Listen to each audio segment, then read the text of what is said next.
Before electricity, the world went dark every single night.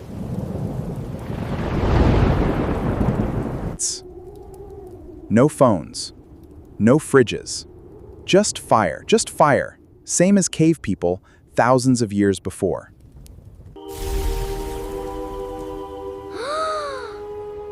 Then one man changed everything, and almost nobody believed him. This is the story of how the modern world was born in a blacksmith's son from London. In a blacksmith's son from London. He couldn't afford school beyond age 13, but he was desperate to learn. Working as a bookbinder, he secretly read every science book he could get his hands on.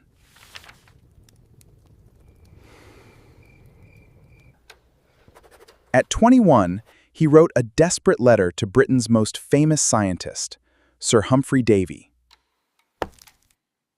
Davy was impressed enough to hire him as a laboratory assistant. Faraday's life changed overnight. For the first time, Faraday had access to the finest scientific equipment in the world.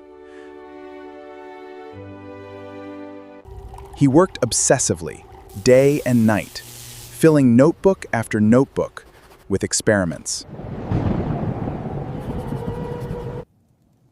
One day in 1821, he noticed something nobody had taken seriously. Electricity could make a compass needle move. If electricity could push a magnet, could a magnet create electricity? Nobody had ever asked that question. In 1831, after 10 years of trying, Faraday built a simple coil of copper wire. When he pushed a magnet through the coil, the meter moved. Electricity appeared from nothing but movement. He had just invented electromagnetic induction, the principle behind every generator on Earth today. The Bristen the Lodsum over, every power plant, every electric car, every phone charger, all of it traces back to that one moment. Faraday announced his discovery to the scientific establishment. They were not impressed. He's just a blacksmith's son. No proper education. He had no university degree, no wealthy family, no connections. They dismissed him completely. Even his own mentor, Humphrey Davy, voted against him joining the Royal Society. The rejection was personal. Faraday's response? He went back to his lab and kept working. For years. Alone. Over the next 30 years, Faraday discovered the laws of electrolysis, built the first electric motor, and invented the transformer. A brilliant young mathematician named James Clerk Maxwell came to study his work. Maxwell turned Faraday's experiments into the mathematics of electromagnetism, proving everything Faraday had discovered was correct. The scientific establishment that had laughed at him fell silent. Faraday had been right all along.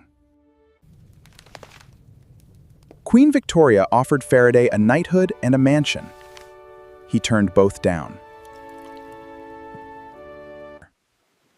He said he wanted to remain plain Michael Faraday to the end. No titles, no mansions, just the work. Today, the unit of electrical capacitance, the farad, is named after him. Every time you charge your phone, you use his discovery. A poor boy with no schooling changed the world, not with money or power, but with unshakable curiosity. Michael Faraday, the man who gave the world light, and never once asked for the credit. If curiosity brought you this far, hit subscribe. Hit subscribe, because next week, we ask, What would happen if Earth had 2 moons? Trust me, the answer will keep you up at night. N of this danger seeming a starsenence. Tell us, who is your favorite unsung scientist? Drop their name in the comments below.